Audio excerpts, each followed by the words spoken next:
My social media pages will be full of people, CUNT, and saying, bring back Ed, fuck you. And that'd be 7 years later. But, I don't care. Everyone is going to know you from Wheeler Dealers, one of the most watched motoring shows in the world. With over 20 million Beetles sold since You were actually recognised by one of the members of the Taliban in Afghanistan for your car show. I was shot at, blown up, was in a helicopter crash, the pilot got shot in the face. It was a horrendous time. I love what I do. I love life. When I Googled search terms around Wheeler Dealers, the most Googled search term is why Mike Brewer and Edd China fall out. It was all about control. I love him to bits and I wish him all the best. I just don't get the shit that you're going to suffer online and you will. Yet you say you didn't fall out, but when was the last time you saw Ed? I don't know what else I could say to that. In researching your story, I've been surprised, shocked and inspired. But in many ways, it's given me the context into a man like yourself has committed their life to automobiles. Of course, everyone is going to know you from Wheeler Dealers, one of the most watched motoring shows in the world. But in your own words, who are you and what do you do? I'm Mike Brewer. I'm a wheeler dealer, literally, and a family man and a hard worker. I don't know what else I could say to that, actually. That's about it. I'm a nice guy. It's been widely covered in previous podcasts and interviews that your dad was a huge part into the reason that you got into cars. However, what made you fall in love with cars? What gave you that spark, that moment where you actually loved them? I love that question because that's most people of, my generation grew up at a time when cars were a pleasure. If you had a car when I was a kid, your parents had a car, you were something special, access to a vehicle meant that you could get out of the big smoke London, which is where I grew up, and you could travel to the coast or travel to the countryside, which is not something that a lot of people could do because, not a lot of people had money back then. And having a car and accessibility to car meant that it could transport you somewhere else. And I think for me, being that my dad was such a car guy and a car lover, I just remember the joy, the good times. It was always I had a big family, I'm the baby of 6, and it was always the joy and the good times were always in the car, going somewhere, going to the coast, going to the countryside, going just on a whim of the moment, driving to Box Hill and running down Box Hill with my brothers and sisters, and it was just those things that were that sort of automotive triggers, if you like. Why I love cars so much, because they just transport you back to a time when you just remember the joy in your life. And back in that time, full of joy, growing up, realising that you got a passion, you love cars, your dad's helped you get into them. Do you remember any particular moments that really captivated you with them? Yeah, just working with my dad. I mean, they are the real moments. As a 8, 9-year-old, 10-year-old lad, when you have your school holidays and it's summer and all your friends are going to go and play over the park, or we're going to go to Brockwell swimming bars because we lived in Brixton. We're going to go to Brockwell swimming bars for the summer, and that was it. My dad had a garage. He had a workshop and a garage, and I would often want to go to work with my dad. Just to hang out with your dad is pretty cool anyway, and I got a pretty cool dad. So I just want to go and hang out with him, really. So hanging out in the workshop with him and watching him fix cars up and renovate cars was just a pleasure, and it was a joy. I didn't really know at the time, I'll be honest, I sort of learned my craft without knowing that I'd learnt my craft. I suppose it's like, if you grew up and your dad was an airline pilot, by the time you're 15, you know how to fly a plane without knowing that you know how to fly a plane or how you got there. I just knew everything about cars because I listened to my dad a lot, and he's a bit of a savant when it comes to, he was a customizer, so he would pull a car apart, refashion it, put it back together in a different way, or he would modify it and put, bigger carburetors on, bigger exhaust, bigger wheels. And he was doing that at a time when nobody was doing it. So I just sort of learned this craft through him, how to take something that was awful and make it a lot better. And if you make it a lot better, it sells and it puts food on the table. What was your personality like back then? Because if most people see you on a TV screen now or in the past, you've always been an exuberant, still are very exuberant, powerful, happy individual. And that pisses people off. That can really piss people, on a daily basis. I get people on social media tell me that I'm a twat or like an idiot or whatever it is because I've got this exuberant personality. But it's because I love what I do. I love life. I love what I do. I think, my life's been great and it's brought me to a place, and it's because I've focused on one thing only, and that is my passion and my love of cars. And if that pisses people off, I don't care really. But me as a youngster and my personality back there as a youngster, this is quite interesting because I'm the baby of 6, okay? And my mum would be probably the first to tell you, bless her, that by the time she'd had 5, the 6th one was a bit of a surprise, I think. So, I don't think she amazing parents I've got, but my mum was by the time the 6th one come along. So it was like, get your older brothers and sisters to look after you, I suppose. So when we were poor, I mean, really, really poor, we lived in a block of flats in Tulse Hill in Brixton, and we had no money. And we used to fight for food. My mum would send me out and go scrumping, for food to put on the table. So we had nothing. And when you've got nothing, you get your elbows out and you shout your way to the top, because if food did hit the table, my 5 elder brothers and sisters would get there first. So I'd have to muscle in on that table and be, don't forget me, don't forget me. And I had this, I had to be louder and bigger than my stature to put food in my stomach and to be heard in the family. So, I'm the one that, I suppose in my family, I'm the one that was the most cheeky and outgoing. My other brothers are the same a little bit. But I had to be a bit more cheeky and a bit more outgoing to be heard within my large family. So confidence come naturally? You have to be confident. I was very tight. And looking at the size of me, you wouldn't believe it, but I was really small all the way up until I was like 19. I was tiny. Couldn't, at 19, I'd never get served in a pub. I could never buy a packet of cigarettes. I used to have a letter from the chief of police. I used to carry with me on my scooter, my 16 years of age, on my 50cc scooter, to say, because I look like a 10-year-old, to say he is legal to ride the scooter. So as a small person in this big family, you have to have confidence, and being at school, with these big lads around me, because I was tiny, and, lads at the age of 14 to 16, they can be anything from 5 foot to 7 foot. And there I was, this 4 foot, 4.5 foot little urchin. And when you get thrown into an all-boys school environment like that, you have to get confidence really quickly. Otherwise, it's going to show. You're going to get picked on and bullied at school very, very quickly. And that wasn't going to be me. Everyone in this school was going to love me. And everyone was going to want to hang out with Mike Brewer. And that's what I did. I just made sure that I was the confident one at school that everyone knew. Did you enjoy doing sports or integrating that way, or was it your personality that set you apart? I was good at football. I was good. I hated rugby. Rugby was on the curriculum at my school because it was all boys school, and it was you got to play rugby, and I hated it because, as I say, I was small, and when you got a 16-year-old who's twice the size of you, although I was 16, I was tiny, pounding towards you, it's terrifying.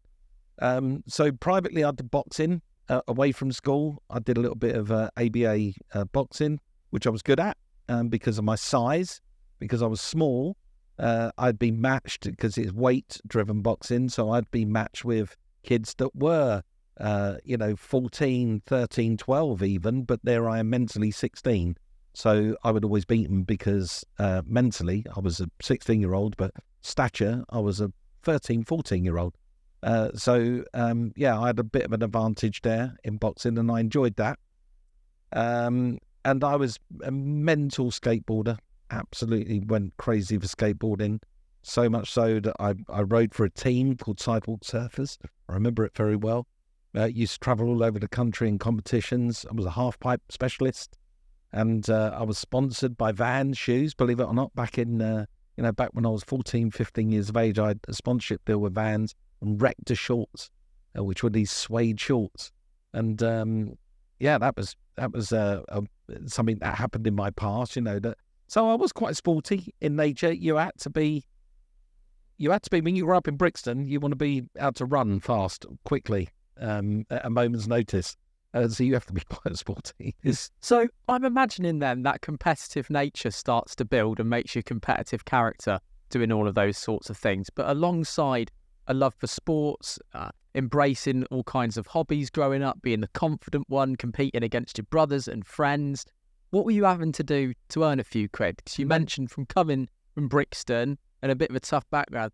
I'm imagining that wheeler dealing actually started from a young age. Very young age, yeah. So probably the youngest I can remember would be around 10, 11 years, 12 years of age, was me being a milk boy. So you probably wouldn't know this, Ben, but back in the olden days, when the world was black and white, milk was delivered to your doorstep by a milk float. And I used to go down to the Unigate Milk Dairy, hang around at 4 or 5 o'clock in the morning before school, to see if I could jump on a milk float and be a milk boy for the day. And I was very good at that. And I loved it, actually, really liked. I'm an early morning riser anyway, always have been. And from a very early age, I can remember bringing home money, from my family and putting it on the table so we could eat. And I did that from 10, 11, 12. I did paper rounds, milk rounds. And then when I got to about 14, maybe a little bit earlier, but I reckon around 14 years of age, when I got a job at Sutton Market, we moved out of central London to Sutton in Surrey, and there was a market, and I went and got a job on a market stall selling fruit and veg, and that's where I learned very quickly communication skills, because if your boss gives you a box of bananas or a box of oranges and he says, sell them to those women as quickly as you can before I give you another box, you stand and shout at women. So you're going, 10 oranges for £1. Come on, ladies, 10 oranges. Who wouldn't want a juicy orange?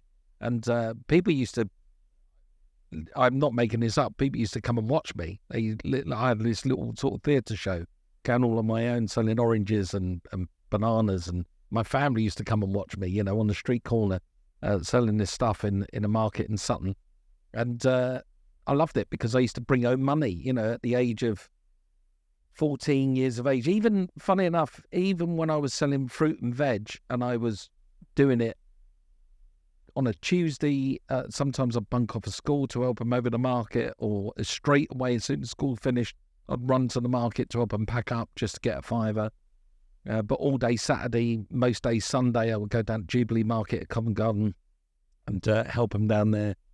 Even though I did that, as well as packing up the fruit and veg stall at the end of the day, I'd quickly run through the market.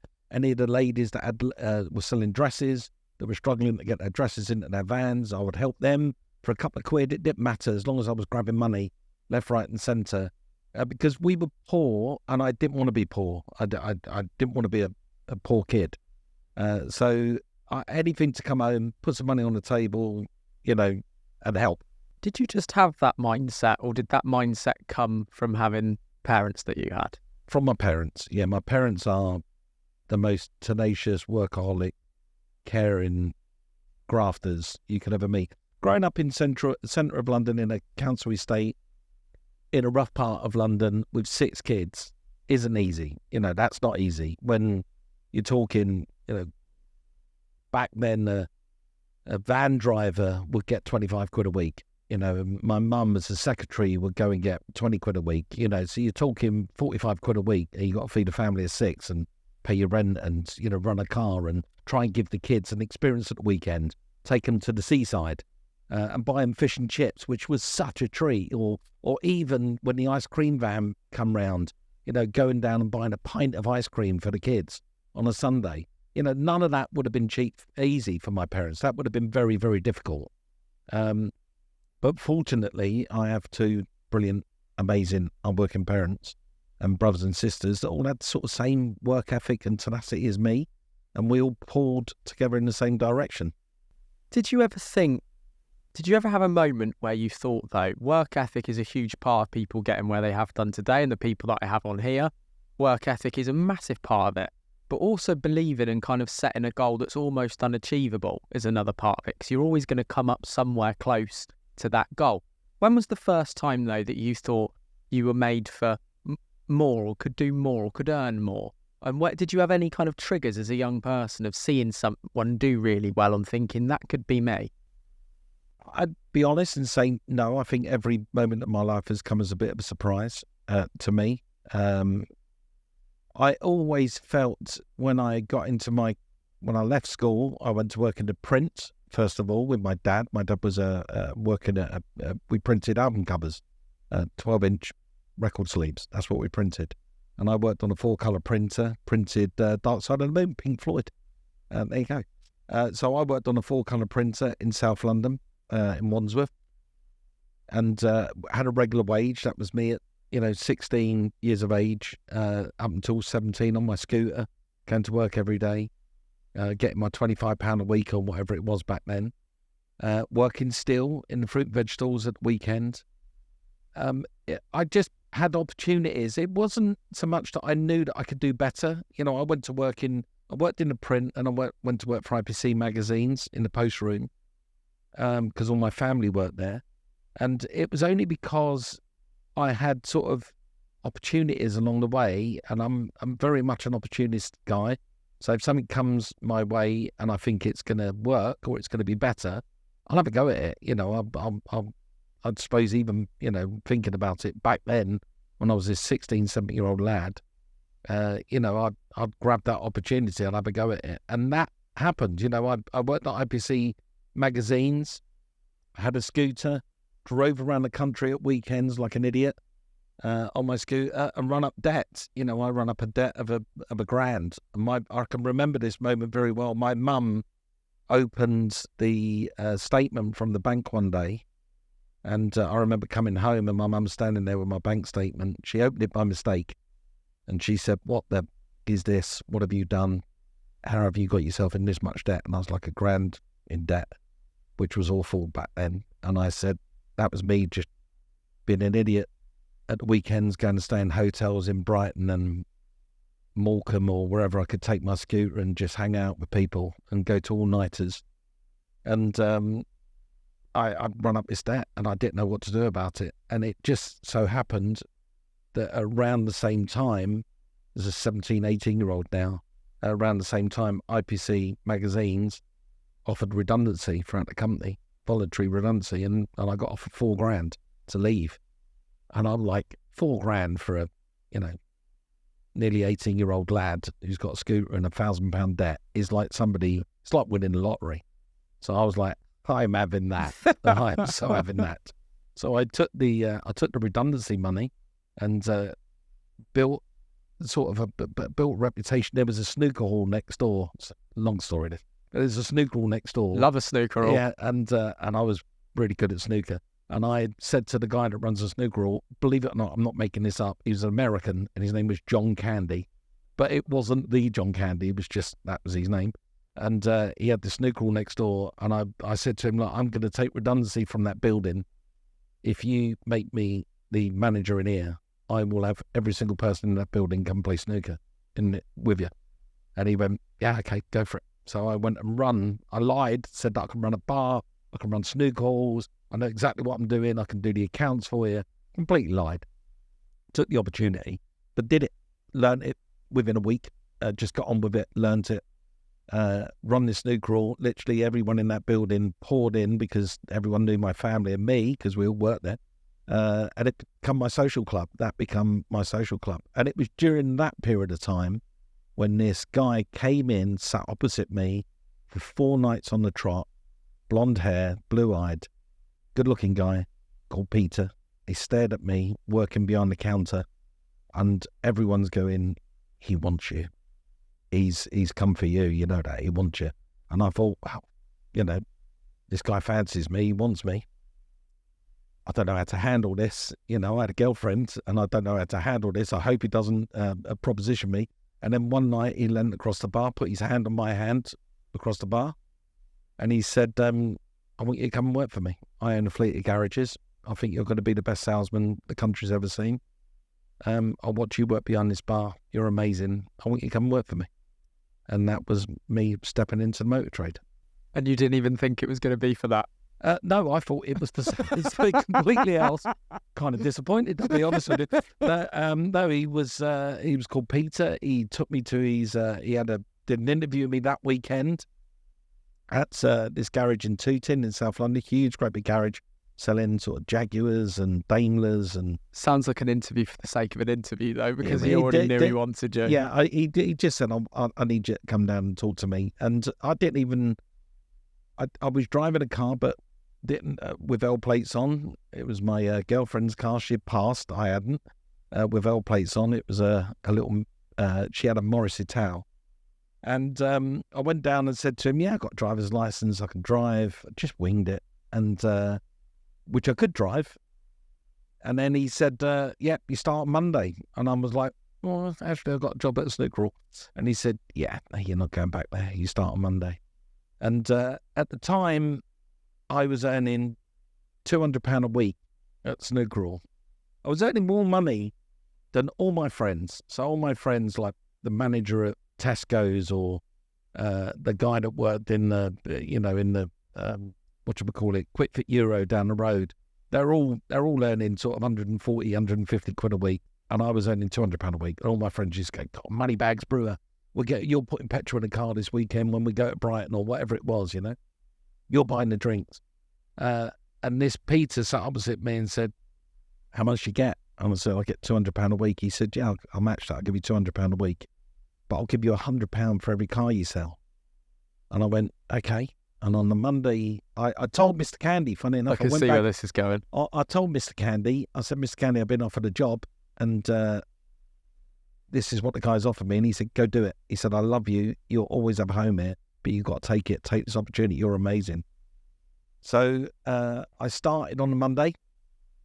He taught me how to wash a car properly. In fact, I washed the same car 4 times on a Monday because he said it wasn't good enough every time till I got it right. He taught me how to write a finance document out on Tuesday. Taught me how to do an invoice on Wednesday and do filing. On Thursday, Exchange of Market Auto Trader came out and I sold 11 cars. So at the end of that week, he paid me 1,300 quid, and I'd never seen so much money other than that redundancy, but I had this cash put in front of me at the end of 1 week's work, and I was like, I'm going to do this for the rest of my life, and I'm going to be really good at this. I'm going to learn and become the best I could possibly be at this. And that was me in the motor trade. I'm picturing with that story, do you remember with Lotus in Formula One, Kimi Raikkonen's contract? Yeah. He got paid 50 grand per point one season over the top of his normal salary.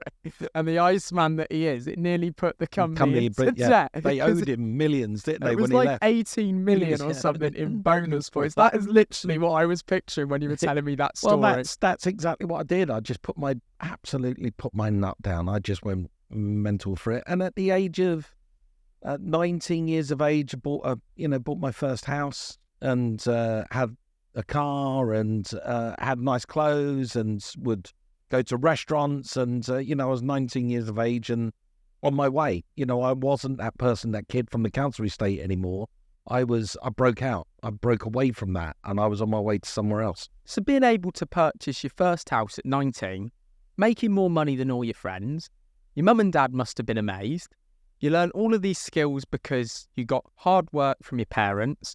You got the ability to be that confident, cocky sales chap from working multiple jobs in the market. And I actually later on will pick back up on that as well, because I think that's still with you today, because when people ask how someone juggles so many plates, I actually think it comes back to moments just like that. But how did you not get a little bit ahead of yourself in a way? It's really a lot of success for a 19-year-old. Was there any moments that kind of then knocked you back the other way a little bit and made you realise, I don't know, sometimes people need to be a little bit humbled on their way up when they think, oh my God, this is all just starting to come easy? Or did you still really understand the value of those pounds? Because you mentioned about the debt. I so understood the value of money. I knew exactly how much a tin of beans was, what a loaf of bread would cost. I knew how money could bring happiness to not only to me, but to my friends and to family. And no, I didn't, I'm not saying that I focused my life on, show me the money, Tom Cruise kind of thing. I didn't do that. I just knew that, this was a way out. This was, I could change my life here. And I should change my life. I don't have to conform. I've got still family members that are quite happy where they are. They're doing something that they do in all their life, and they're quite happy doing that. But I always think, why? You could do so much more if you wanted to, because you're clever and you can. And it just takes a bit of nous and a bit of graft, and you can achieve better things. And I've always been like that. I'll be honest with you as well. It's not all from me. I've worked with people. Peter and John, the two guys in that car business, they were real motivators. They showed me the path, and it was Peter and John that literally put me in debt again. They put me in debt. They went, buy a house. And I went, okay, buy a bigger house than you could possibly afford, and we'll help you get a mortgage. And they did. And there I am with this, sizable property that I couldn't really afford the mortgage. But how I afforded the mortgage? I worked harder for them. And that's what they did. And then the next house come along, and they're asking me, work harder because you've now got another house, to pay for, a bigger mortgage.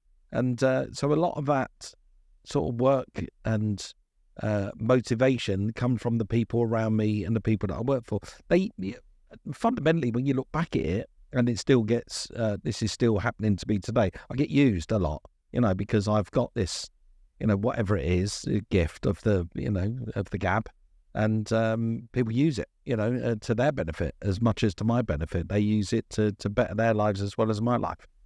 When you are in that environment of having people constantly push you for the next thing, does that catch? Does that feeling of then always wanting the next best thing stick with you? And when you started moving on through that career path and moving on through owning property and assets, were you then always tenacious to look for the next thing? I'm trying to get on the road of how you got to the point where you're stood in front of a TV camera with your own TV show. Before I got there, I went broke. So you were humbled a bit by money? Yeah, of course. So, it wasn't all sweetness and light, things. I went down a path of working so hard, not only for me. I met this amazing girlfriend at the time. She's now my wife. We've been together forever, me and Michelle, over 35 years we've been together now. And I met my girlfriend, now my wife, when I was in the car trade, working hard. And she is the same. You've met Michelle this morning briefly. She's a grafter. She come out, first thing she did was graft. She's a grafter, and she's got the same work ethic as me.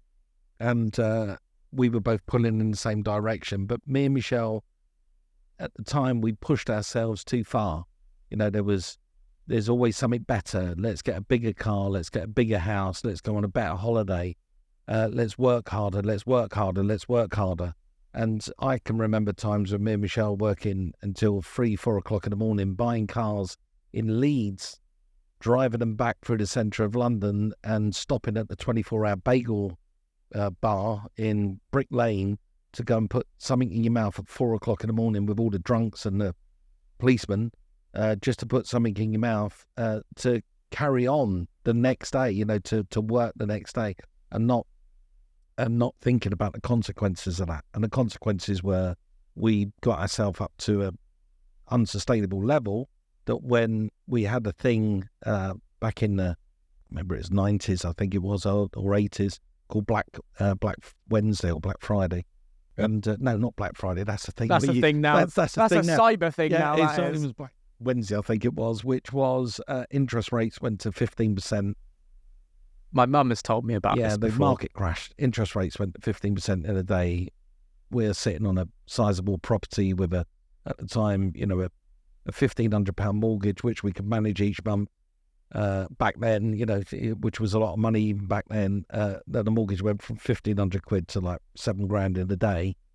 And that was us. And exactly the same time, Michelle got terribly sick in the hospital. She got meningitis. So Michelle got taken into hospital. Car sales stopped. Mortgage rates went through the roof. It was this combination of things, and it culminated with us going broke. So all of that work, all of that success, all of that, everything that went before was a rug that was just swept from under my feet and taken away. And the only thing we had left, me and Michelle, was, and this is the weirdest story ever, was a suitcase with our clothes in it, one suitcase, and a inherited dog on a piece of string and a dog bowl and 37 pence. And we found ourselves tipped out on the street, not knowing what to do. That is probably one of the biggest resets anybody can possibly imagine. It was a massive reset. What age did you say that would have been? Would you have been mid-20s? I would have been 27 years of age. Mid-20s, when you think you've built it all in your early 20s. Had the world, had everything, had the cars, had the house, had the... Wow, that resonates had the girlfriend, for me. The pretty, stunning girlfriend, had everything, 27 years of age, holidaying in Spain, and, we had it all, and in 1 minute, and literally 24 hours later, we had zero. We had nothing at all, and a massive debt as well of a mortgage that we couldn't pay anymore. And that was pretty tough times. So in the weeks that followed that, mentally, what does that do to you? Were you hungry or broken? Completely hungry. No, this is Reset Brewer, Mark II.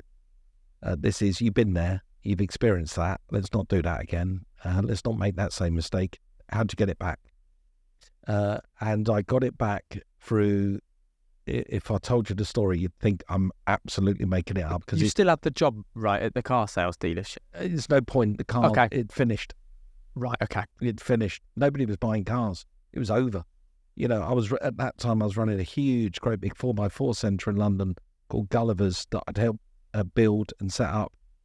For Peter and John, these two guys, I was running that at that time, and you're selling cars that are 30 grand in time of crisis. When there's a economic crisis, the first thing that's going to go by the wayside is the house, the yacht, and the car. So nobody was buying cars, and that ended very quickly. That business, within weeks, it was gone. So no, there's now a massive reset, and how do I reset it? How do I get it back? And there is a chandelier in this story that is the most bizarre thing ever. It's almost like I don't want to tell you because it sounds bullshit. It does actually sound like something out of a John Sullivan episode of Only Fools and Horses, but it's genuinely true. I did think earlier on in our conversation, I was picturing Delbor and Rodney at the markets, because that's all I've got in terms of the visual image to picture it again. There is absolute, honest to God, on my life, on my family's life, moment that is so, I can swear, fucking ridiculous that it can only be true. So when we had lost everything, we had the house we had to hand back to the mortgage company, but they asked us to get rid of all the furniture in the house. They wanted the house empty, and we had to hand it back. During the sale of the house, you get a form from your solicitor that says what you're leaving behind. You're leaving the radiators, the light bulbs, the carpet, the curtains, what you're leaving behind. And me and Michelle, she was just out of hospital. She was still very poorly. We were sitting there one night saying, are we leaving the dishwasher? Are we leaving this? And we're ticking this. You still do it today. We're ticking this big, form. And we got to the bit with the chandelier and the two side lights that were in the drawing room of this house, that were in the house when we bought it. And when we got to the chandelier and the two side lights, Michelle said, I'm not too sure, maybe we should take those. And I just said, okay, leave that blank for now. Are we leaving the hallway carpet? And we just carried on. So on the day we were told that we have to hand the house over, we was walking down Wallington High Street in Surrey with a suitcase, a dog and a piece of string, 37 pence. We walked I walked Michelle into a bakery that made coffee, and sat Michelle down with the dog and 37p, whilst I walked across to the solicitor's office and handed them the keys to the house. That was it, that we're done. Not knowing full well what was going to happen for the rest of the day. I know I've got a family, and I know I've got people I can lean upon, and they're all in the same area. So I was thinking, we'll have somewhere to sleep tonight. So the solicitor, he said, okay, take the keys. We'll just go through this final form, sign over the house. And, this is signing over the house is also putting me in a massive debt. That's what I'm doing, because I owed a mortgage company all this money. Because they've sold the house as a fire sale to some couple that are moving in that day. This couple are going to move in that day. So there I am, going through this form and signing it, and it gets to the page where a month earlier, 6 weeks earlier, the chandelier and the 2 side lamps, the box isn't ticked. So I said to the solicitor, I haven't completely moved out yet. And he said, well, the people are taking this house at about 1 o'clock this afternoon once their money's transferred. What do you mean? And I said, well, as you can see, I've left the chandelier and the 2 side lights there. And he went, okay, well, you literally got an hour to get them out. They're coming to get the keys from my office. As soon as the money's in the account, they're coming to get the keys and they're moving in. And I said, okay, I'll work it out. So I signed the forms, left, went across to the baker's. Michelle's sitting there halfway through a cup of coffee. I had a Motorola 8500X. You wouldn't know what that is, but it's a phone that Picturing a dark blue brick. It's a brick phone. And I phoned my brother Terry, who lived up in Banstead, and I said, can you bring your little van and stepladder? Come meet me at Coughlin's Bakers in Wallington. I just need your help. And he said, yeah, on my way. So Terry come down. We went back to the house. By the time he got there and we get back to the house, there's a removal van outside and the people are now starting to move their furniture in. So we walked in with a stepladder with the removal men carrying a sofa. And we went into the drawing room and I put the ladder down. I stood on top of it, put the screwdriver in the socket, and this woman appeared and she went, who are you? Get out of my house. And I said, no, sorry, I haven't moved out yet. Who are you? Who are you? And I said, I'm the previous owner. She went, get down off that ladder. Get out of my house. I'm phoning the police. I said, well, you can phone who you like. I still haven't moved out. I think you'll find, you're moving in before I've moved out. And she went, no, you've moved out. It's gone. We got the keys. I said, yeah, but if you see, I still haven't taken my chandelier or my lights. And she went, they're staying with the house. They are part of the house. I said, well, actually, they're not. So she screamed for her husband, who was moving furniture around in some other part of the house. He appeared. She made him get his briefcase and his paperwork out, and he got the paperwork out. And as he's flicking through it, he went, oh, yeah, they didn't tick that. That's theirs. So I'm still up the ladder with my screwdriver in the screw. And she said, we'll buy it. And I said, I couldn't sell it. And this is the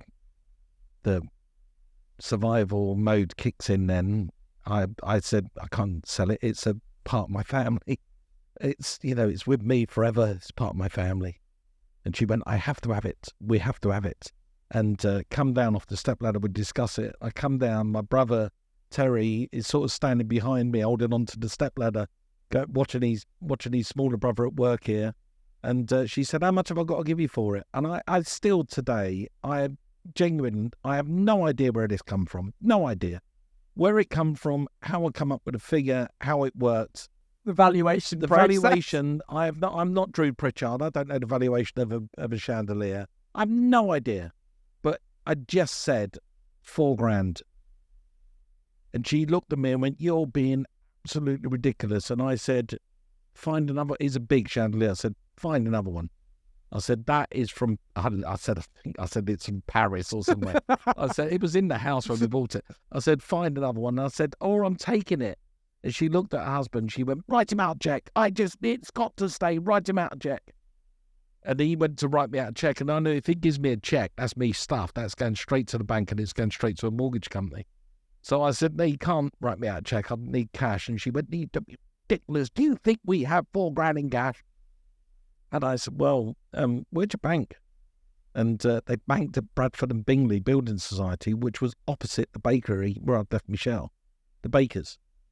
So I said, can we just go down to the bank and get the cash out? And she looked at her husband and he sort of shrugged his shoulders. And I said goodbye to my brother Terry. I then got this guy to drive me back to Wallet and High Street, marched him into Bradford and Bingley, stood behind him at the counter as I made him extract £4,000, and they put it in a little bag, like a netted bag. And then I shook his hand, said goodbye to him, wandered back across the road, walked into Michelle, who's now drained her cup of coffee, and put a brick of money in front of her and said, start again, shall we? And that was us starting all over again. It sounds bullshit, doesn't it? It sounds like a John Sullivan story, but it's the God's honest truth. I went and bought a Renault 5 GT Turbo and a Peugeot 205 1.9 GTI with that money, and I flipped them into double the money. You know what then? I actually think this is quite appropriate. When I started watching Wheeler Dealers, I was a little bit of a later grower to it.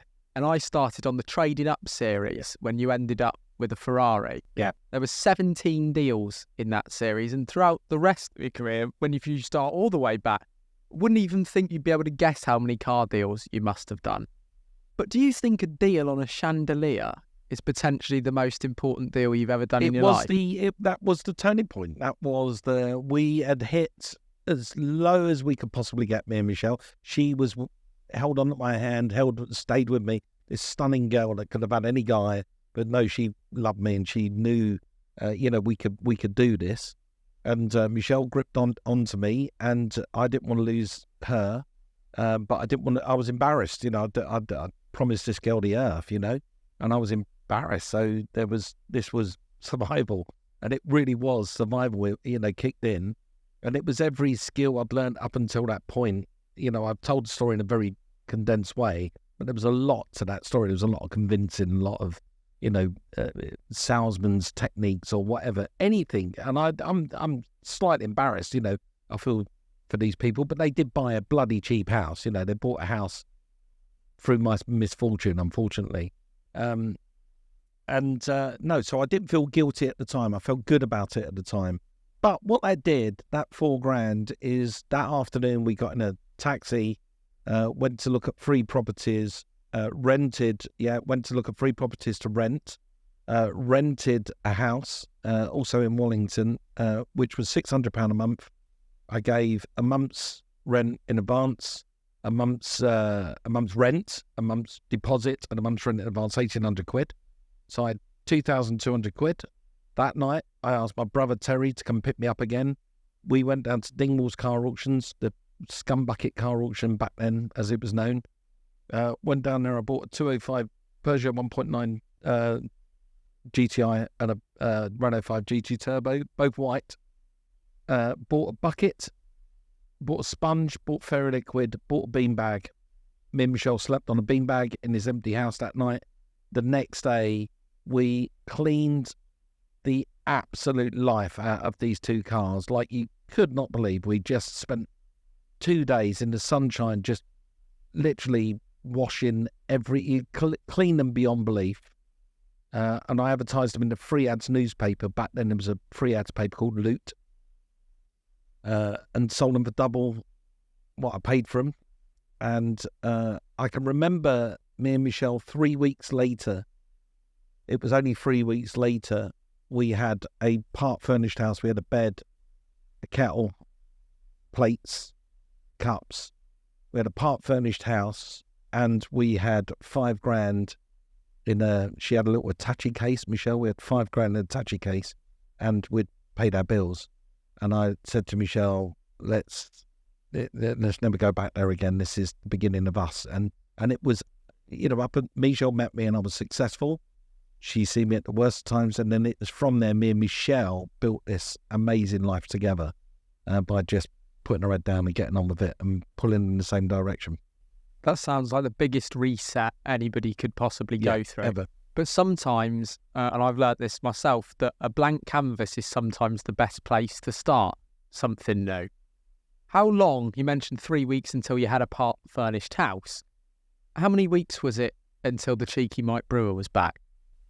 it was back immediately because it had to be. I had to turn it on to be able to buy it and sell as quickly as possible. And it was, again, me and Michelle are back on the road. We're literally buying cars. I was buying cars in Scotland to drive back to London in the middle of the night just to take the tax off the windscreen. You could cash in the tax disc back then. It didn't matter. To me, none of that mattered. It just mattered that we were back and we were working together and we were earning money together and we could create a life together. And that was the important thing. And it was a very short period of time, it was within a year of being at that house. It was Royston Avenue, Wallington. Whoever's watching this might go, oh, I know where that is. It was in a year of being at that house. Me and Michelle had cleared that of the old house and put a deposit down on our brand new home, which was the home that we always say that was our lucky house. When we bought a house that we owned, and the second house we owned, we call it our lucky house because everything sort of changed from that moment. We decided to create our own business, have our own car site, have our own staff, have people come and work with us rather than us go and work for other people. And it was at that moment our life changed, and we had a daughter, and things just developed and evolved from there. And that's where we grew up. Literally, we were kids and we just become adults, and we grew up from that moment onwards. Some people, myself definitely included, have sometimes share a problem to solve a problem a little bit. Lean on others. When I grew up, I always used to lean on my dad, but unfortunately I lost him and I had to start leaning on myself a little bit more.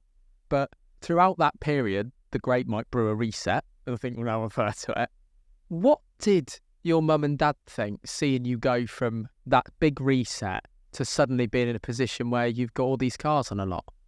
Pride. Mum and dad were filled with pride, immense pride. And I can see that today, still with them today. Unfortunately, all my brothers and sisters, there's 6 of us. My brother passed away, unfortunately, so one of my brothers is no longer with us. But fortunately, we were born and bred in Brixton. We were all urchins growing up. We were kids that would nick a bag of sweets from a sweet shop or steal a newspaper for your dad because we had no choice. That was survival back then. But we've all grown up. Every one of us has grown up to be a really good, genuine, loving, caring, kind person. None of us have grown up on the wrong side of the tracks. And I can see that in my parents. When I look at my parents, I can see the pride in them over the family, over what they've created. And, then that these families have created more families and more families. So, it's quite a brood of brewers out there now. There's quite a mass of us. And it all comes from my mum and dad who had this genuine work ethic and bonds to hold a family together and create goodness. My dad, for a 16-year-old kid who was mental on scooters and going up and down the country and I could have easily been on the wrong side of the tracks, Yeah, back then people were smoking crap and snorting crap and whatever, and I could have easily done any of that stuff and been down that path, could have easily done that. But I remember my dad at 16 years of age sitting me on the staircase in our house and saying, just always do the right thing, never do the wrong thing, you'll be fine. You're a good kid. And I'm telling you now, before you grow up into an adult, just remember, just always, if it feels wrong, don't do it. If it feels right, do it. And I remember that from my dad, and I thought, wow, that was a moment. He sort of sat me, it wasn't my birds and the bees chat with my dad. He didn't walk me around the block and say, there's this thing called a dick, and there's a hole.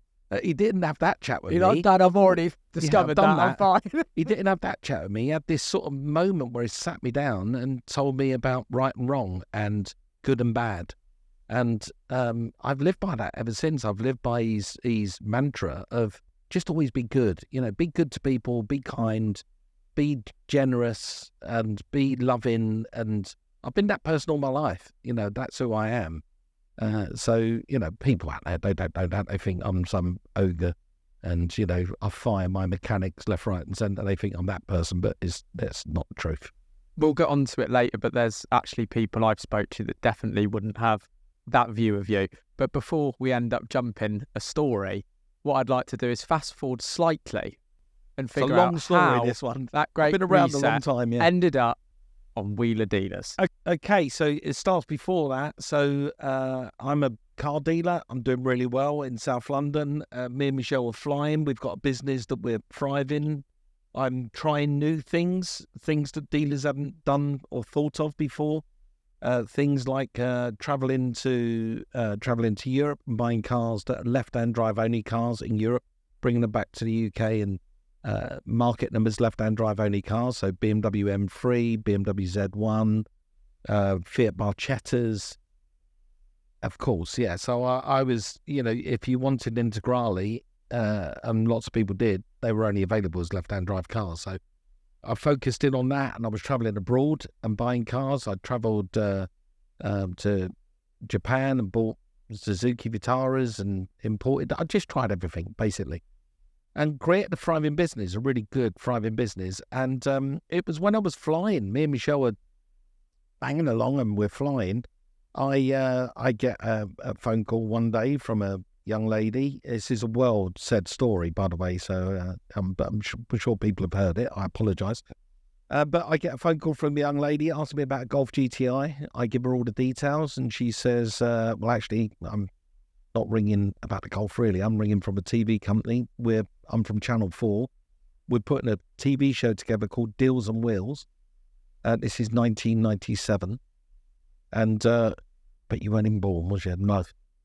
Yeah, so you weren't even born. How scary is that? That's terrifying. So when you quizzed me on the information, I wasn't even here. It's so terrifying. So, 1997, she asked me about this Golf. I give her the details. She said she's calling from Channel 4. She loves what I said on the phone. Could she come and see me? I said no, but she turned up anyway with the camera. She forced me to do a little review of a 205 GTI that I had in the showroom. Did you say no? I said no because actually we were fine. Me and Michelle were fine. I had no desire. There were 4 channels. There was 4. There was ITV, BBC 1, 2, and Channel 4. I had no desire to be on television. Didn't bother me at all. I had this car business, and me and Michelle were we put our life back together. We're building life. We've got a kid. We're fine. We're absolutely fine.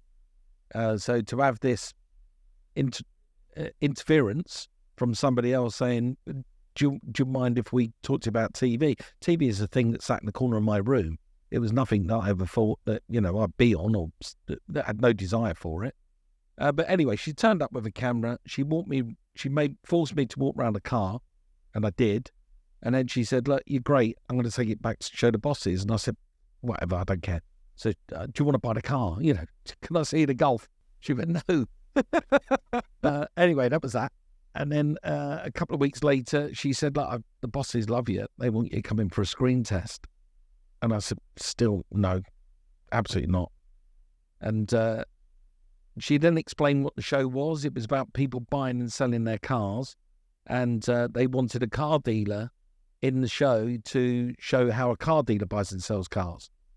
And I utterly refused. I was saying, I'm not going to show the public how I buy and sell cars. I don't want to be doing it, Yeah, no, I get that. I'm not doing that. And she went, no, but you'll be really great at it, and you're honest, and you're fun, and, people will love it. And I'm like, there's no way I'm doing it. And me and Michelle discussed it at length, and there was no way we were going to do it. So I didn't. But what I did do is she kept phoning me, or the production team kept phoning me for advice. Over the course of like 4-month period, they were like, look, we're going to go and see an Austin Maestro, and a guy's selling it, and what should we know about it? And I'd steer clear, don't go near that, and you don't want to put that on the TV show. People, have quite bad cars, and that was then. And then she'd phone up, or somebody would phone up, hello, my name's Darren, I'm phoning from Channel 4, we're putting Deals and Wheels together. What do you know about the BMW E30 318? And I go, yeah, great car, really good feature. If it's 2-door, it's even better. If it's got TRX alloys, it's really good, da-da-da-da. So I'd have those conversations with people, and that was it. I just sort of offered free advice. And then 4 or 5 months later, I get a phone call from this lady called Celia, the original lady. And she says, look, we've made the show. We've finished it. It's done. And I went, oh, right. Okay, great. And she said, but now we've changed tack. We're thinking of actually having a presenter link it. You know, instead of you being a part of the show, showing how you do your job, we want somebody authentic to talk about the cars authentically to the audience. And I said, well, like that Jeremy Clarkson bloke on that Top Gear. She said, exactly that. Would you come along for a screen test? And me and Michelle then discussed that. And I went, look, she was quite persistent, this lady. She said, you'll be great. So I went along to this fake car showroom called Deals and Wheels in East London. And they had a couple of cars set up in there, an MG Midget and a Nissan Bluebird. And there was a few other sort of well-known TV presenters in line for the job, also trying for it. And I just sort of walked in. I had a T-shirt on, pair of jeans, didn't give a shit. This was just, for fun. And spoke in the camera. They say treat them mean, keep them clean. Yeah, well, I didn't even do that. I just didn't. It was interference. I want to get back to my car site and sell cars. And I spoke, and everyone laughed. And they think, you're fucking great. And I went, shut up. And they went, no, you've got to do this. I spoke about the MG Midget. I said, if you want to buy an MG Midget and want to get some money off us, it's really easy. So an MG Midget, all you do is you go for a test drive with the person you're buying the car from, and with the roof up, go for a test drive and then just take it for a car wash. And you'll get money off. Trust me, you'll get money off because it will just rain inside the car. And you can tell that to the person who's sitting next to you trying to sell it to you. And they laughed their heads off. And then I said about the Nissan Bluebird, I said, Nissan Bluebird is the only car you want to see when you pour out of a nightclub at 2 o'clock in the morning with an aerial on its boot lid, because it's the most reliable taxi that's going to get you home. And they thought that rather than me talk about the car as a Nissan Bluebird, I spoke about its purpose. And they thought it was great. And they offered me the job. So they offered me £200 a show, working in Catford across a week. So I thought, £1,000 for a week doing this show. I'm right, I'm doing it. And so, yeah, I went along to this fake car showroom in Catford and did this little weeny, tiny little show on Channel 4 called Deals and Wheels in 1997. And by week 3 on air, when it went out later on that year, by week 3, it was the highest rated factual program in their history. So by week 4, I had a certain member of Top Gear contact me and offered me a job there. And that was me in TV. So I went back to Channel 4 and said I've been offered this job in BBC, and Channel 4 said, no way, you're staying with us. And they commissioned the next series, and then Driven, which was the sort of Top Gear replacement, if you like. And that, you're asking me about Deals and Wheels. Wheeler Dealers. And that continued from 97 to 2002. And then I finished my contract at Channel 4. They offered me another contract. I went, actually, I'm going to see what else is out there. I was still buying and selling cars, by the way, on the side. I'll see what else is out there.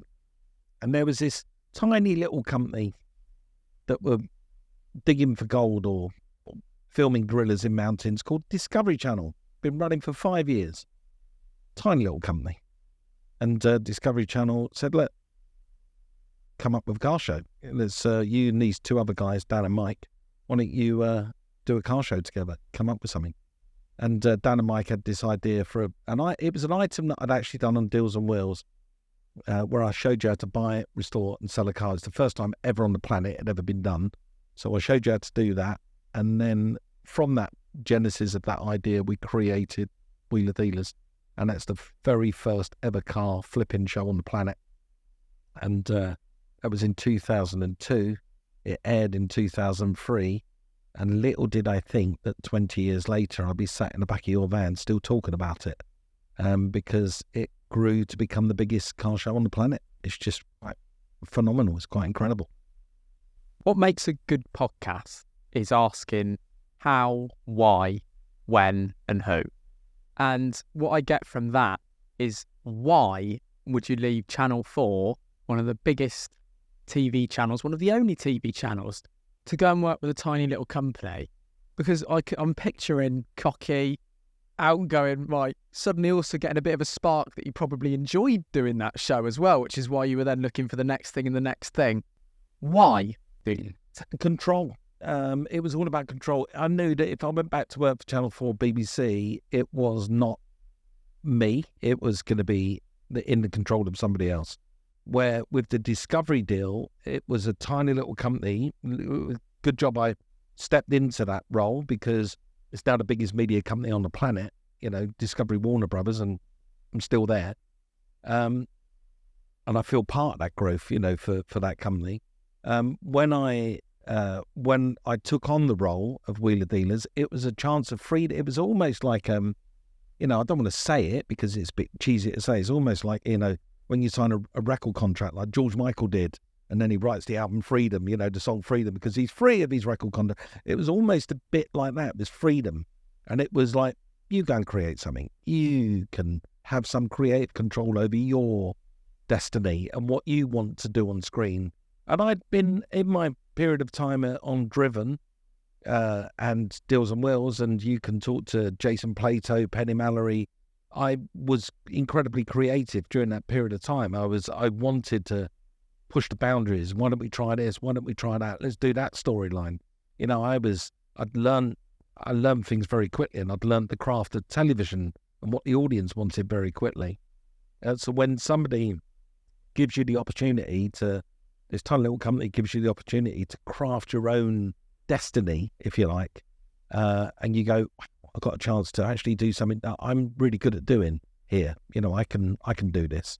And I was working with two really cool guys, Dan and Mike, who were phenomenal producers, and we could craft something together. And they, fundamentally it was their production company and their show, but they listened to me and I listened to them, and we'd work and craft ideas together. And we found Edd China, and we'd work as a unit, and we would work out what to do with Edd and how to feature him, and it just become our own baby. It become my baby. And I'll be honest with you, that very first series was an interim for me. This was, let me go and do this while I work out what's next. Next I'm going to be back on Channel 4. Next I'm going to be headlining BBC. Next I'm going to be headhunted by ITV. That's going to be next. But no, this little indie show that we started caused so much stir in that first series that it created this new genre of car restoration shows. It's created its own market, its own part in the car culture, and now this whole network's dedicated to car renovation, and they can all go back to that one show, Wheeler Dealers. It's quite interesting because when someone like me does research or starts to put together an episode and a persona, the thing is, when we see things, especially my age group, as they are now a lot of the times, when you Wikipedia Mike Brewer and look down, you see the Discovery Channel took Brewer on and allowed him to do a show together. What you don't think of until you actually hear the detail is the Discovery Channel wasn't the Discovery Channel as we see it today. It was this smaller being. But today that would probably be similar, those opportunities, the fact that people can have YouTube channels because they can have their own freedom. So that was essentially the kind of offer that it was back then, was allowing to have some own freedom to be able to film something. I was you 20 years ago. That's exactly. I was Tavarish. I was Matt Armstrong. I was you guys 20 years ago. That's what it was. There was no internet. Back then there was no internet. It was MySpace. There was no Facebook. There was no Twitter. There was no X. There was none of that. There's no YouTube. It didn't exist. There was no way to get your platform out there, your medium out there. I was you. I was, wow, I've got an opportunity to create something here and be a part of this thing, create a movement, which is what all those people I just mentioned, Tavares, Matt and you and Auto Alex, this is what they've done. They've created something. I just did it through a telly box in the corner where you've done it through a computer that's on somebody's lap.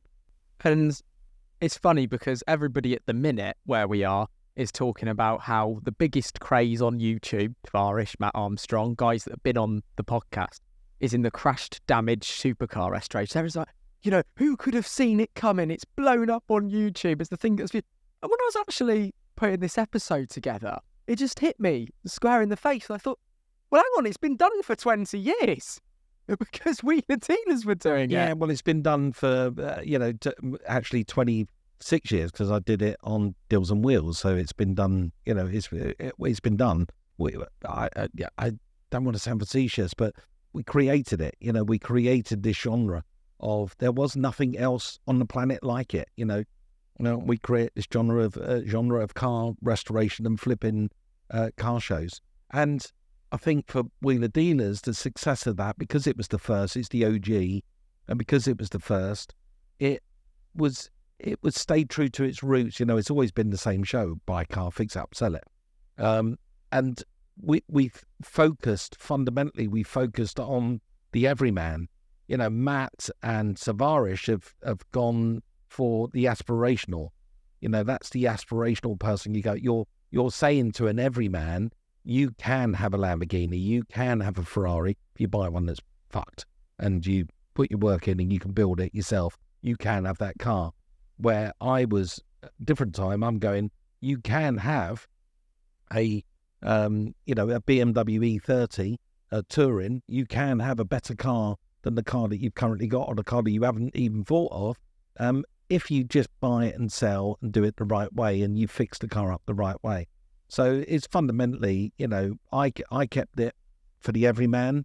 They've gone for the aspirational market. It's actually similar to your friend Alex's channel, to Alex. Shitboxes. Basically, yeah. And I don't want to get ahead of myself yet. I was going to save this for later, but I think it's appropriate while we're on the subject of Alex, because as we move on, we'll also get to the fact that, having something as big as what Wheeler Dealers has become, you deal with a lot of hate at the minute online. I can see that it does happen, and it's savage, really savage.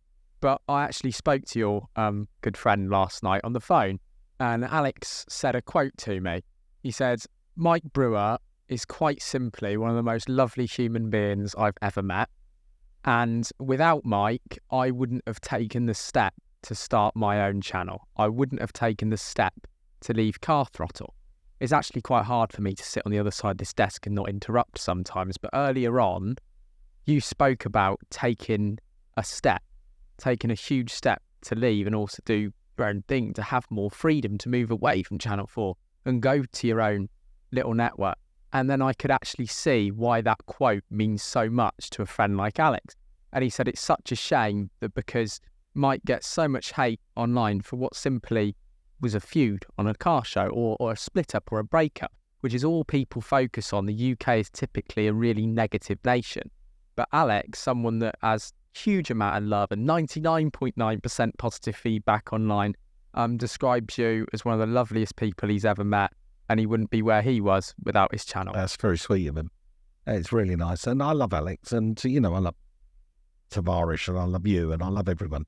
The car guys, and I don't get it. I just don't get the shit that you're going to suffer online, and you will, and Alex is suffering, no doubt, online. I just don't get it.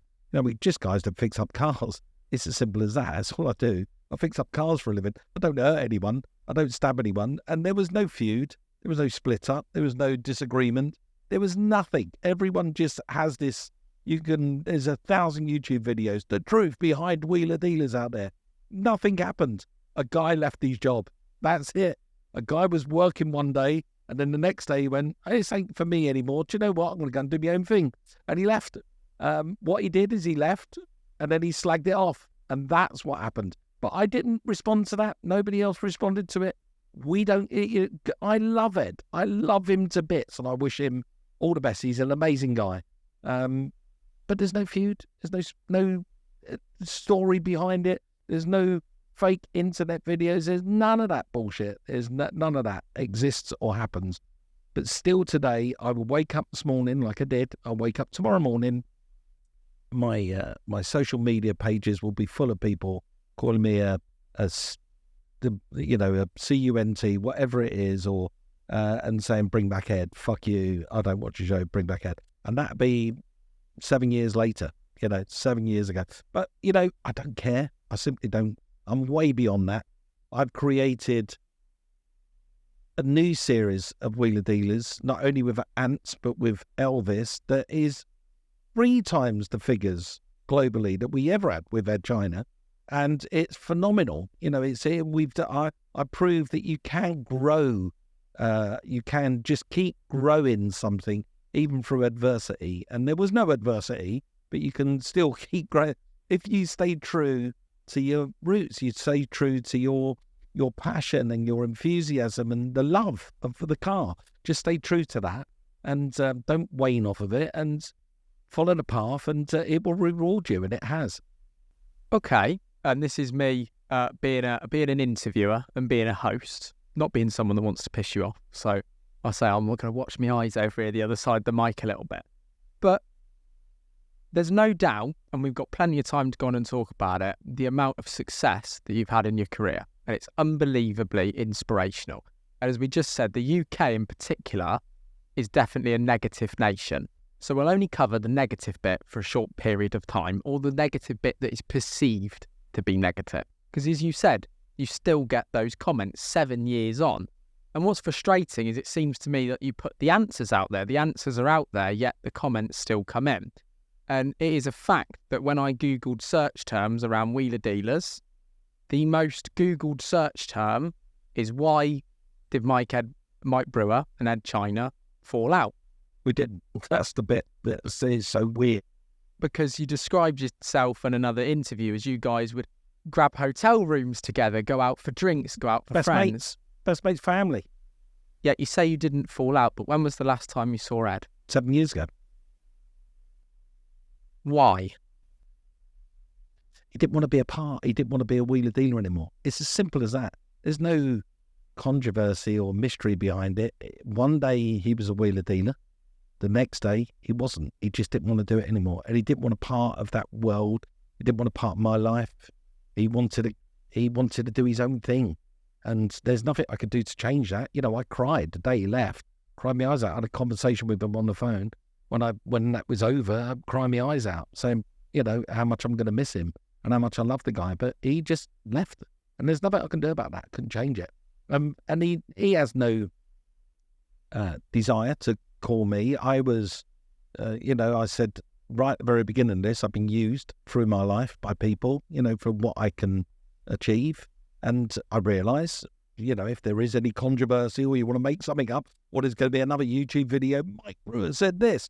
I felt, I feel sort of I was used. I was a tool in that period of time to, create a career.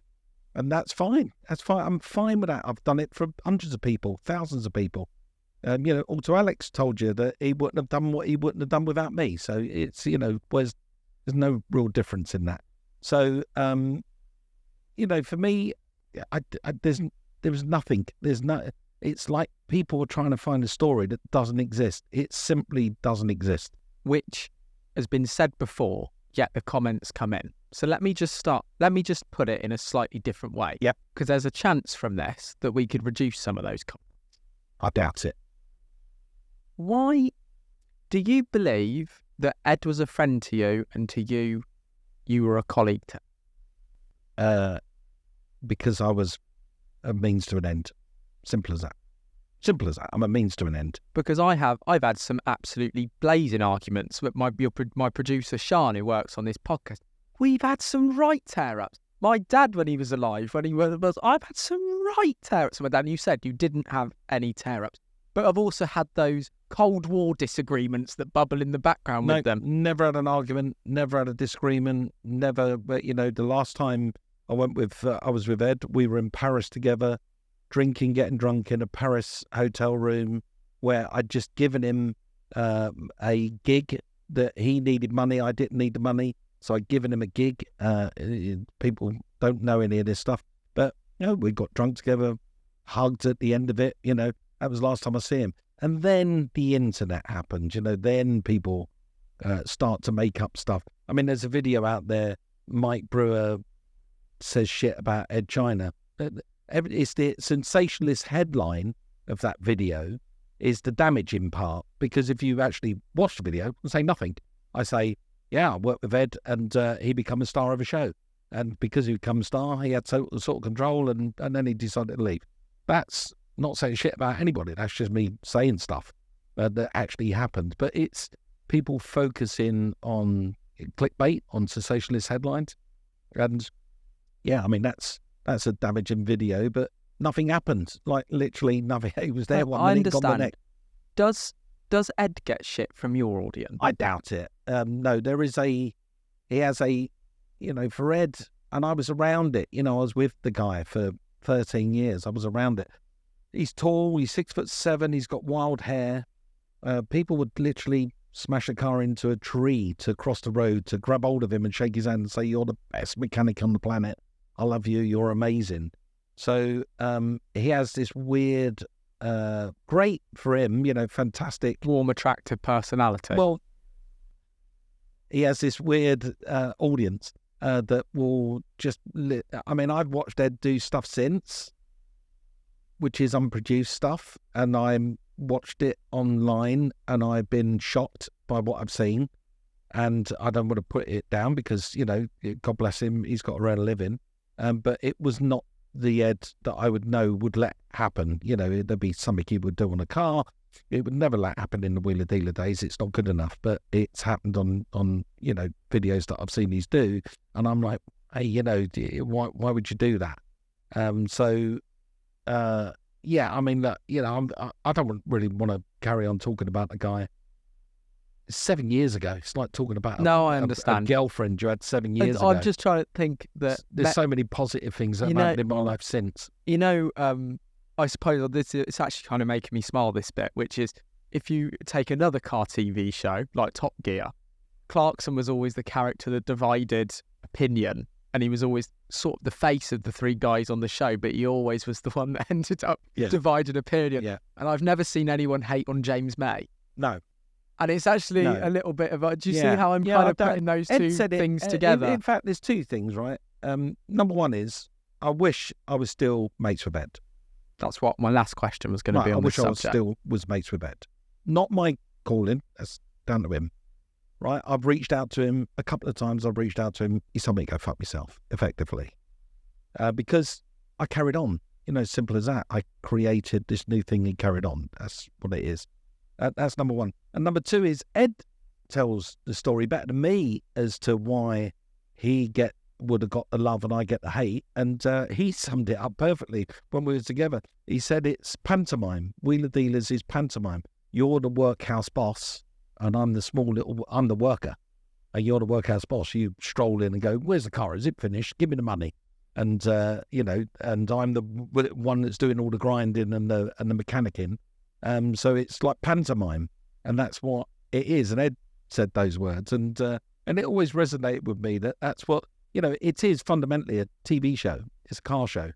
Entertainment. It's entertainment. That's what it is. And, still today, I would get 1,000 people say, "You lazy bastard, you don't do anything in the program."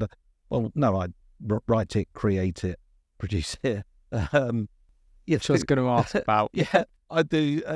We get when the cameras ain't turning, I'm diving in. We're all working on the car together. But people don't know that, and people don't see that, and that's fine. I don't care. I really don't. It hurts. It's hurtful. What people say is hurtful. But I'm so thick-skinned, and I've had so much of it over the years. It sort of passed me by now. But it still upsets the people around me. My mum, bless her, and my dad, he's on the internet, my dad. He doesn't need to see that nonsense written about me. He doesn't need to see any of that stuff. And when you you pour it all back, you start to peel back what people are saying, how nasty they are, how vindictive people are, and you peel it all back and you go, why? Because all I am is a guy that fixes up cars. That's all I do. Fix up cars and entertain people. I don't do anything else to hurt people. So we just don't get it. Many people talk a lot more these days about mental health, but we mentioned a minute ago that actually when that show started, the beginnings of that, I wasn't even born, sat on the other side of this van from you. Would you say as part of that, you've really gained mental resilience or strength, or did you have it anyway from times like the Great Reset? No, not at all. I've literally, it's really affected some parts of my life. It really has affected. There's been times where I can't get out of bed in the mornings and, I can't focus, or it's something. So, there's been a particular part of abuse that's gone down a dark path and people have jumped on it that I'll go and smash into a bottle of whiskey and drink myself into oblivion because I don't want to hear it. And it affects my home life, and it affects my wife. It affects my health and my weight. And no, it has done those things. It's had an effect. And the mental health side of it is I never thought there was such a thing, mental health. I'm a old generation guy. Thick-skinned, this is a new Gen X thing. Mental health, stress. But no, it has affected me, and it has had an effect on my mental health. But fortunately, recently, I have such an amazing bunch of people around me that help me put the show together. They won't allow it. They won't allow Mike Brewer to have any mental health issues. They won't allow Mike Brewer to have a bad day. Nobody will allow it. So every day is filled with love, positivity, and fun. We go to work every day and we have just a laugh and create fun. And that has been the saviour. That's been the saviour of it all. Plus, I'm good at, because I don't only do wheeler dealers. I've got car sites, I've got businesses, I've got other things that's going on in my life. I'm good at diversifying. So if wheeler dealers, the stress of that, because I'm getting abuse or whatever, is getting on top of me, I will quickly put my attention somewhere else and diversify and focus in on something else and create something. If I've needed to create something new, and I've done that several times, and create businesses and industry from that, and then come back to wheeler dealers and come back to that negativity if I've got it. But it's not all negative. It's not all negative. No, you are. We have got a global audience of over 200 million people, and we are talking about 1,000 people probably who can't stand me. It's mad how those 1,000 people are loudest. Slick through. Yeah, that loudest. It really is. And it's, I've tried every tactic. I've tried reaching out to these people and saying, look, I know you don't mean it. You're probably having a bad day, and you probably didn't mean what you said. And because you look at that profile picture, they got, family, and some of the stuff is really. I bet most of them have actually walked up to you at shows and told you that they love it. Yeah, of course they have. Yeah, shaking my hand, of course they have. But it's just the internet, isn't it? It's just what I'll be honest with you as well. It's Facebook. It's not even X or Instagram. No, it's and the Facebook audience is the middle-aged, older audience, negative, and it's just pure jealousy. It's just spawned from jealousy. I'm a regular guy, normal guy. Yeah, I've got an amazing life because I work. They see me on TV, flying around the world, buying and selling cars, on social media, standing at parties with people that I'd love to, be around. They might get a glimpse of my 5 acres of gardens that you've seen today, or my beautiful house and my car. They might see that and go, why haven't I got that? I'm a normal guy. Why had that fucker got it and I haven't got it? And it spawns jealousy, and they can have it. Everyone can have it. And that's why we're here to tell the stories. Everyone can have it, because all you got to do is get off your fat ass, stop moaning about it, and do it and achieve it. That's all it takes. It takes work. My favourite kinds of entrepreneurs, my favourite kinds of people to me, who I get fired up and inspired about, are these kind of people. Just on it, fucking on it all of the time, and spinning God knows how many plays. And then I try to do it myself, and I do it, but I realise how bloody stressful that is. And then I start asking myself all sorts of questions like, why the hell are we doing all this? What is actually the point of all this? Where are we going? But one bit we kind of skirted over because I wanted to let the conversation go that way, but the question I really want to ask is, when the TV took off that we spoke about, what happened to the original car dealership? Right, so I run the original car dealership for probably another 2 years, 18 months, 2 years. More of my time was being taken away to do this TV stuff, and I left Michelle in charge of that with a couple of salesmen. And then slowly but surely, the TV work sort of took over, and the car stuff just wasn't that important in that period of time. It become the other way around. TV wasn't the interference; it was the car stuff become the interference. So we decided to not stop, me and Michelle. We decided to pause. So we literally hit the pause button on the car dealerships and focus more on this new TV career that I've got, and what that was giving me. That was giving me access to. At the time, I was doing Driven on Channel 4, and it was me reviewing cars all over the planet. So I'd be flown to California to drive the latest Ferrari or Porsche, or I'd be in Italy with James May, testing the latest Ferrari or whatever it was. So I was being flown all around the world, and it took a lot of time out of the car business, so that stopped. But it was many years later, 2011, my wonderful, fantastic wife, who nothing seems to be enough, she went, let's go back in the car trade. Let's open up a car site. And I went, you're kidding. We're flying at the moment, and we've got this TV career, and there's all this other stuff off the back of that that we created. And she went, no, I think you need to have your name above the door again and create a car business. So we started a car business in Sheffield, Mike Brewer Motors. At one time, we employed over 130 staff. Created this monster of a business that still sells 300-400 cars every single month, and got an amazing team that sit behind it and run it for us. So how many years has that been going now? That's on its 11th year now. And what kind of motors does Mike Brewer Motors sell? We sell everything that's 9 months or just up to 9 months old, basically. Okay, so it's mostly new. It's mostly new, nearly new cars, yeah. Okay. Yeah. And was there ever, you spent a lot of time in the USA? Yeah, over your career. I actually went there for my first time in my life a few months ago. Yeah, you went to Vegas. I went to see me, yeah. Yeah. Absolutely fucking loved it. And I never thought I would, but I gambled. I took Vegas by the horns, and I absolutely woke up with a chicken. Loved it.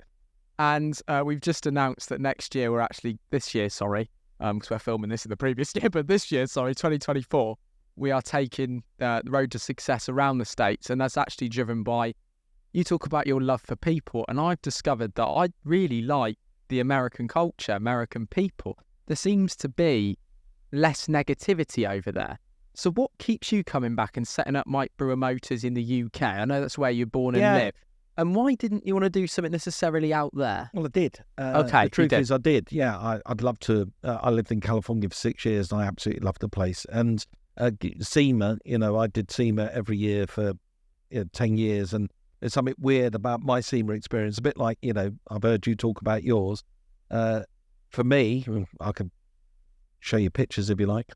For me, walking down towards SEMA and seeing 100-foot picture of me on the side of a building, so Mike Brewer is at SEMA, 3 years, there's pictures of me on the side of skyscrapers so I'm in Vegas, and there I am, 100-foot picture of me on the side of a building is kind of bonkers. That's bonkers.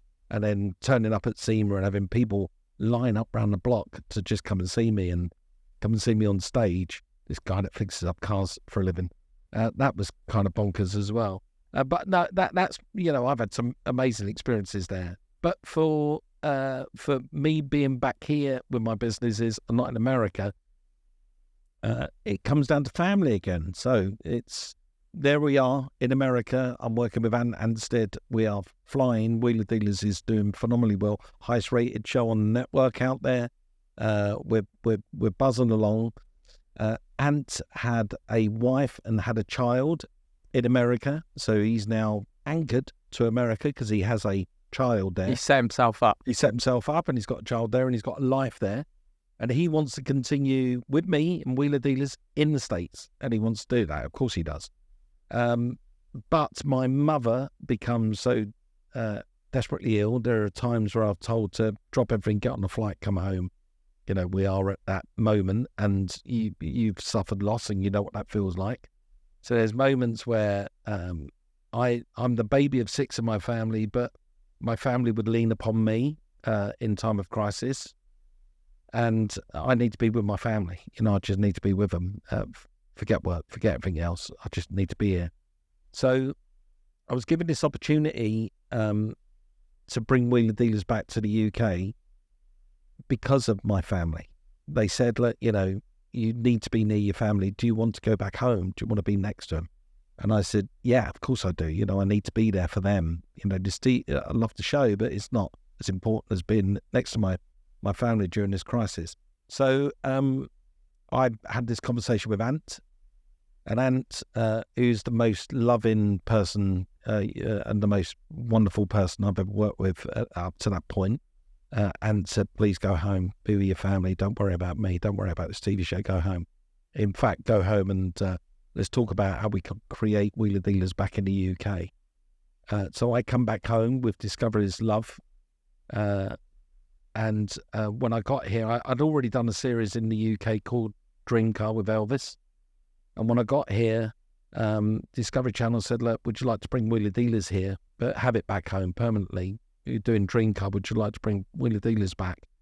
Of which, when I reached out to Ant, he was already on a different career path. He's Mr. Hollywood. He's, a great-looking guy. He can sparkle in the eye. Sparkle in the eye. He can achieve anything. That guy's brilliant. So Ant said, look, just go and do it. But, don't fuck it up. So I said to Elvis, do you want to come and be the mechanic on Wheeler Dealers? He thought I was joking, told me to go fuck off. He said, you're fucking kidding. I said, no. So he put down the phone to me, phoned Ant, and he said, Mike's just asked me to join him on Wheeler Dealers. And Ant said, please do it. Don't fuck it up. Please do it. Do it with my love. So Elvis became my wingman on Wheeler Dealers. And thankfully he did, because it's just been amazing working with him. And this next evolution of Wheeler Dealers, the last 4 years, doing Dream Car and Wheeler Dealers with Elvis, and now this new series we're doing, has been the most fun. I love working with Ed. I love working with Ant. But this is sort of, if I'm going to twilight my career in the best way possible, if I could have written this down 10 years ago, how would you like to twilight your career? If I could have written down what I'm doing right now, I would think that is impossible. I'm never going to get there. That dream is never going to happen. But you know what? I'm a great believer in willing things into life. And if you will it into life and you work hard enough at willing it into life and talking to the right people at the right time, you can make anything happen. And I literally I've pestered everyone for the past 4 years about where we're going to go with Wheeler Dealers and what we're going to do with it. And I've been screaming and shouting about it to a level where I'm, if we're not doing it, I'm not doing it. If we're not doing this version of it, I'm not doing it. And fortunately, this wonderful, amazing company I work for have been so loyal to me for the past 22 years, actually, in my life. Discovery, Warner now, love me and say, yeah, whatever you want to do, we're going to do it with you. Great. What's the difference between being on the show as a presenter, but also doing a lot of the production in the background and just being a presenter? How would you summarise the difference? The summarised difference, being a presenter, you just got to turn it on. You got to turn it on at 6 o'clock in the morning, 7 o'clock in the morning, at 5 o'clock in the afternoon. You've got to be on it. You can't let the audience down and you can't let yourself down, and you have to really focus in on what you're doing. So, if I'm, in the morning, I could be working on a 1969 Mini, and in the afternoon, I could be driving Freddie's McLaren P1, right? It could be that. But you have to be as flipping on it with that Mini as you know in full well that later on in that day, you're going to be driving a P1. You just have to be on it, basically. And you have to really be a great orator with your audience. You have to understand your audience, who they are, how to talk to them, how not to condescend, how to engage and be entertaining at the same time. People switch on the box in the corner of the room because they want to be entertained. They don't want to sit there and be miserable. They want some melancholy, miserable arsehole on the TV. They want to see somebody enjoying themselves, and they can live their life vicariously through the telly.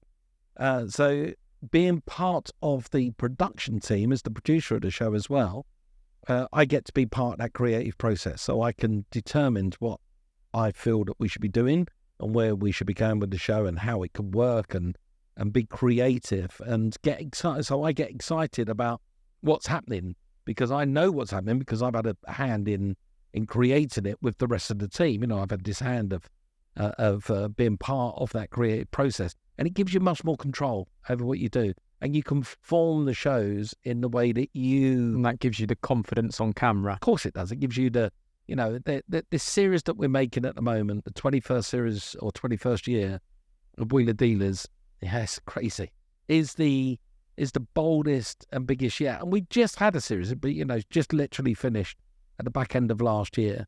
2023, we ended up, I think our best ever series, me and Elvis's. We started with a Fiesta that got stolen, and we ended up with a Peugeot 405 MI16 that I found in Portugal that we lifted a 15 grand profit out of. And that's, one end of the spectrum to the other, so miserable to joy.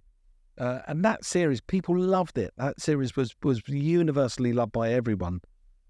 But what I don't know is what we've got lined up for the next one, which is our global series. So I pushed and written a series to take us all over the world to celebrate Wheeler Dealers and the cars that motivate nations all over the world. And this wonderful company that I work for, Discovery Channel, give me permission to go and make it and do it. And we are in Germany, Poland, France, Italy, USA, and 4 episodes in Australia. And it meant that I get to work with people like Freddie Tavares on the P1 project and help him. I've been in France, bouncing around in a 2CV fourgonette. I could do a BMW E30 M3 in Germany. I can work. I got to drive a BMW. Took the M1, the BMW M1 from their museum that's done 8,000 kilometers, worth a couple of $1 million, and gave it to me for the day as my runaround car. So I've got BMW just giving me an M1. Do you get those moments where you can pinch yourself? So honestly, wait until you see the video wait until you see the show. I am screaming like a kid. I'm in an M1 BMW. The most expensive car on the planet is likely to be Andy Warhol's hand-painted M1, which BMW let me also be around. That's likely to be the most expensive car that'll ever get sold ever. And there I am driving the next one down, their museum showpiece, 8,000 kilometres on the clock. And they're just tossing me the keys. Of course. It's a pinch yourself moment. You're like, are you kidding me? They opened up the inner sanctum for me and Elvis. They went, he likes Formula One cars, that Elvis. He worked in Formula One. Let's open up this door, this secret door in this secret location that nobody in the world knows except for the people that work there. Turn the key in the door, slid it open. There's every single BMW Formula One car they ever competed in. All of them. All there. All just parked up. And it was like just being in this inner sanctum of wonderfulness. And I'm like... Car utopia. Yeah, and I'm pinching myself with Elvis today. This only happened like 2 weeks ago. I'm pinching myself going, how do we get here? How do I get here? This is just amazing. That's a question. Do you think you would be there without a £4,000 chandelier? Or do you think you'd have still found your way there? I would have still found my way there. That's what I believe. I would have still found my way to where the chandeliers really helped. And that story is the reset that I needed, is the kickstart that I needed. But I would have still got there somewhere and somehow, whether it was, I've done everything from bomb-proofing windows in London to, literally anything to put food on the table, to support my family, support my wife. I worked really hard at doing it. I've worked really hard, and I still am. I just created another business, a van centre in Leamington, and I've been working really, really hard in putting that together and creating an industry for other people. Now I've got 5 or 6 staff that are all relying on that, to provide their, pay their mortgages and pay their telephone bills. And that's because we created it. I love doing that. I love that. Doing stuff. I love doing stuff, yeah. I mean, there is a finite point where Mr. Brewer does have to stop, just relax, take some time, enjoy some time with Michelle, but not at the moment. I've still got this, I've still got the rod up my arse. I've still got this impetus to go and work hard. And anyone who knows me, anyone is around me, Alex and my friends, my social network James of friends, James May, just text me.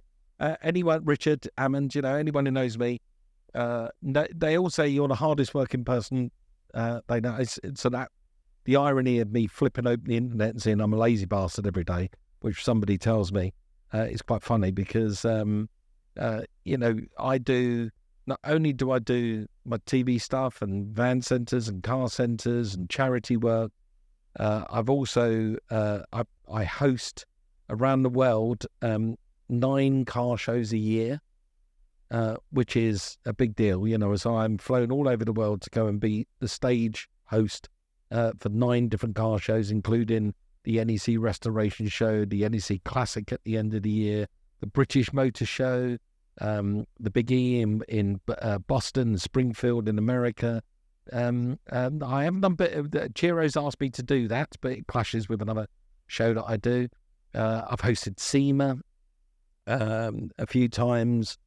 So yeah, I mean, that's hard work. Those things are hard work. So how do you stay so humble? I've got, I'm just nothing, just Mike. I'm nothing special. Just a guy that works hard. I find it really weird when people go, when they come up to me, and I get approached every day, putting petrol in the car. Or yesterday I was walking around Aldi's with Michelle, getting a bit of shopping, and people want a picture, and it's great. I love it. I love people. I love meeting them. But I really find it weird when people say you're amazing, you're brilliant, and all that kind of stuff, because I'm just not. I'm just Mike. I'm just a normal, regular guy that loves cars and loves doing a deal. Yeah, loves doing the deal. I've got rules in place with some very close friends, and now you're one of them, Ben. The rule sticks with you as well, and I'm sure it's vice versa. If anyone who's close to me ever sees me start climbing up my own arse, they have a rule to take me to one side and fucking tell me and say, well, just back right down. You're just Mike. Don't get up your own arse. And that which should be the same for you. It should be the same for Alex. Quite profound, yeah. It is profound because I've worked with people and I've watched it go the other way. And when it goes the other way, it's nasty. It's horrible. And they turn and they become somebody else. There's a famous saying, I would say not quite as famous as Wheeler Dealerin has become, but there's a famous saying which is cars unite people. A few moments ago, you spoke about all the different places you've been watched around the world, presented, and all of that is through really a core love of cars. Now, Alex told me a little story, and it's widely documented that you've not only done car shows, that you were actually recognised, and please say if we're wrong here, by one of the members of the Taliban in Afghanistan for your car show. Yeah, it's kind of weird, isn't it? That's a tangent. I did a documentary series that I wrote and produced for Discovery Channel back in 2011 called Frontline Battle Machines with Mike Brewer, where I threw myself on the front line in Afghanistan during the thick end of the war. And it was a documentary series really so I could, from a layman's terms, from an average man in the street, how can we understand what's going on? What is being provided to our troops? What equipment do they have? And are they well equipped? Are we paying enough tax money? Are they well equipped? Are they getting So I wrote a series where I literally go and test everything from a Tornado jet that I flew in and flew to a MI, whatever it was, 81 rifle, to a handgun, to a pair of goggles, knee pads, to helicopters, to long-range weapons. I've fired and flown and shot everything. I literally did everything. Much more than a regular soldier would do. I experienced it all.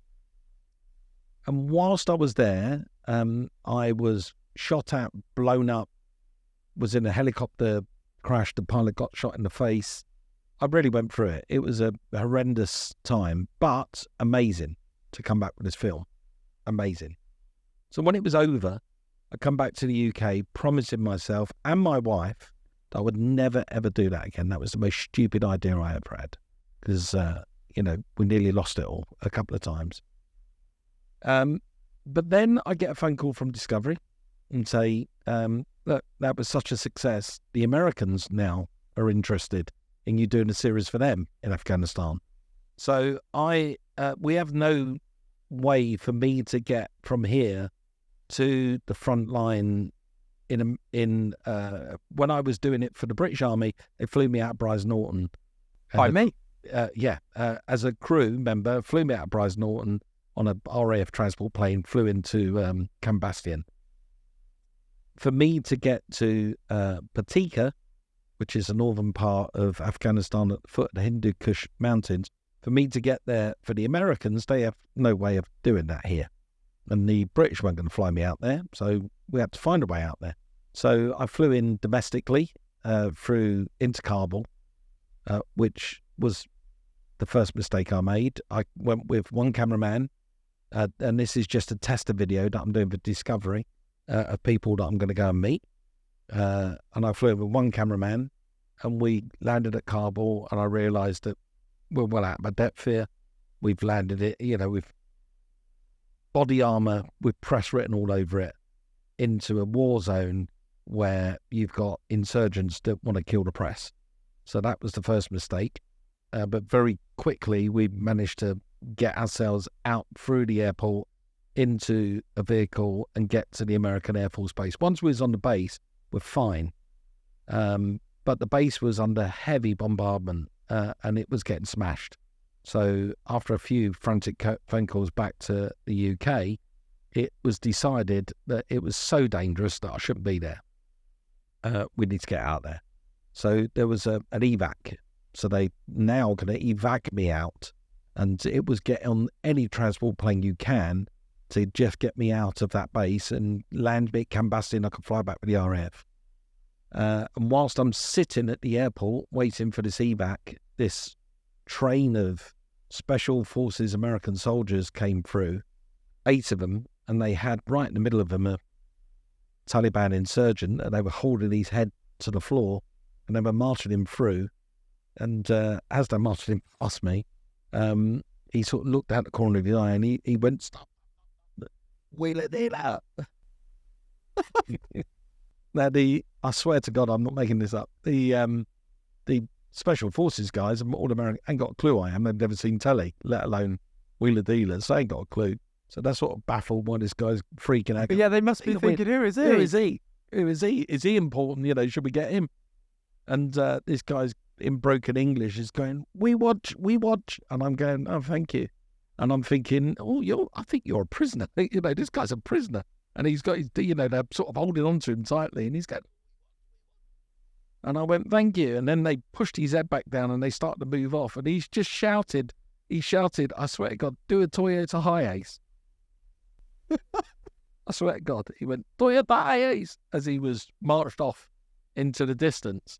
And the Taliban at the time, they were sitting up in the mountains watching wheeler dealers, which is kind of good, isn't it? Really, it's another territory that I've covered.